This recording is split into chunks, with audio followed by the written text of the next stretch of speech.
सरकार के deputy CM Brajesh Pathak आज बस्ती पहुंचे। कलवारी के डखी गांव में बाढ़ राहत शिविर में उन्होंने बाढ़ पीड़ितों में राहत सामग्री बांटी। जैसे ही डिप्टी सीएम ब्रजेश पाठक मंच पर पहुंचे और अपने वीआईपी स्वागत की व्यवस्था देखी तो वो भड़क गए। जी हां, जिला प्रशासन ने बाढ़ पीड़ित इलाके में रेड कारपेट और टेंट लगाकर कार्यक्रम का आयोजन किया था।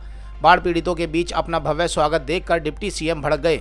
उन्होंने जिला प्रशासन को साफ लफ्जों में चेतावनी देते हुए कहा कि इस तरह के कार्यक्रम में जहां लोग बाढ़ से परेशान हैं, उनका भविष्य में ऐसा स्वागत ना किया जाए। मैं यहां पर सरकार की तरफ से बाढ़ राहत शिविर में राहत सामग्री बांटने आया हूं, लेकिन कार्यक्रम में आकर मुझे बहुत दुख हुआ। उन्होंने जिला प्रशासन से कहा कि इस तरह की व्यवस्था इस तरह के मौके पर मेरे लिए आगे से ना करें। साथ ही उन्होंने कहा यह सारा का सारा पैसा हमारे भाइयों बहनों और बुजुर्गों को मिलना चाहिए जो बाढ़ की वजह से काफी परेशान है।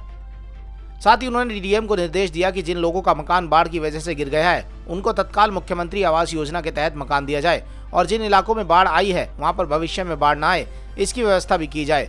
हर साल बाढ़ आती है और तबाह करके चली जाती है। अब बाढ़ न आए और इसके लिए सरकार अब पूरी तरह से तैयार है, ऐसा भी उन्होंने कहा। जी हाँ, मुख्यमंत्री महोदय, माननीय विधायक जी हरैया, आप निरंतर यहाँ अनवरत 24 घंटे ग्राम डकही में बाढ़ पीड़ित शिविर में राहत सामग्री वितरण के अवसर पर मैं सरकार की तरफ से आपके बीच में मदद सीधे देने के लिए आया हूं। यहां पर पहुंचने पे मुझे बहुत दुख हुआ है। मैं जिला प्रशासन से कहूंगा कि बाढ़ राहत कैंपों में इस प्रकार के लिए टेंट की व्यवस्था हमारे आने पर भविष्य में न की जाए। ये धनराशि का दुरुपयोग बिल्कुल नहीं जरूरत है। साधारण इस धनराशि का उपयोग सारा का सारा बाढ़ पीड़ित लोगों के लिए किया जाए।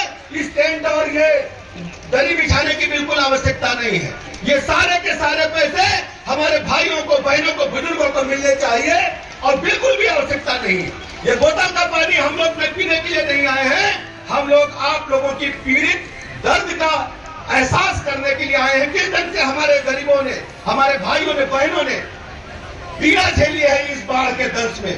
हर स्थिति में सरकार आपके साथ है। मैं जिला प्रशासन से, जिलाधिकारी महोदया से कहूंगा, जिन जिन हमारे भाइयों बहनों के मकान गिर गए हैं सभी को तत्काल आदरणीय मुख्यमंत्री योगी आदित्यनाथ जी की जो मुख्यमंत्री आवास निधि है उसे तत्काल सबको मकान देने का काम करें और लिस्ट बना करके प्रस्तुत करें और स्वीकृत करा करके एक एक मकान जो गिर गए हैं, जिनको मकान आवश्यकता है, उसको मुख्यमंत्री आवास योजना के तहत तत्काल मकान प्रदान किए जाए और भविष्य में वहां पर बाढ़ न आए इसके लिए जो बाढ़ नियंत्रण विभाग है, सिंचाई विभाग है, वो कार्य योजना तैयार करे। यह प्रतिवर्ष होता रहता है। अब बस्ती में ऐसा नहीं होगा। इस बात की जिम्मेदारी मैं लेता हूं और इसको मैं बिंदुवार समीक्षा करूंगा। यह तरीका बहुत गंभीरता से चला रहा है। हर साल बाढ़ आती है, हमारे घरों को डुबा करके चली जाती है, लेकिन अब बाढ़ न आए इसके लिए सरकार पूरी तरह से आपके लिए तैयार है। आदरणीय मुख्यमंत्री योगी आदित्यनाथ जी ने मुझे इसीलिए बस्ती जनपद में भेजा कि यहाँ जाकर के मैं आप लोगों के बीच में आपकी पीड़ा को समझूं, आपके दर्द को समझूं और आपको जो भी आवश्यकताएं जरूरत है उनको मैं तत्काल आपको उपलब्ध कराऊं। आप सबको बिल्कुल भी चिंता करने की जरूरत नहीं है। आदरणीय मुख्यमंत्री योगी आदित्यनाथ जी ने सारी व्यवस्था कर रखी है। इस व्यवस्था को आपको देने के लिए हम लोग आए हुए हैं। सभी को जो जरूरी आवश्यकताएं हैं उनको पूरा करना सरकार का धर्म है, सरकार का फर्ज है। आपकी सेवा में जुटे हुए हैं। दूरस्थ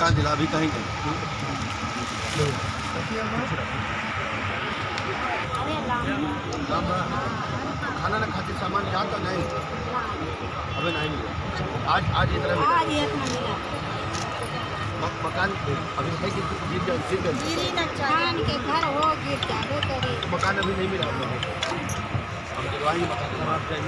विधायक जी क्यों नहीं लड़का लोग कहाँ बैठे जी? अम्मा सरकार पूरी तरह साथ बात के है ना, अभी मकान के इंतजाम करेंगे हम लोग और मकानों दिया जेल है ना, पूरी तरह से सरकार आपके साथ है बात, ठीक है ना।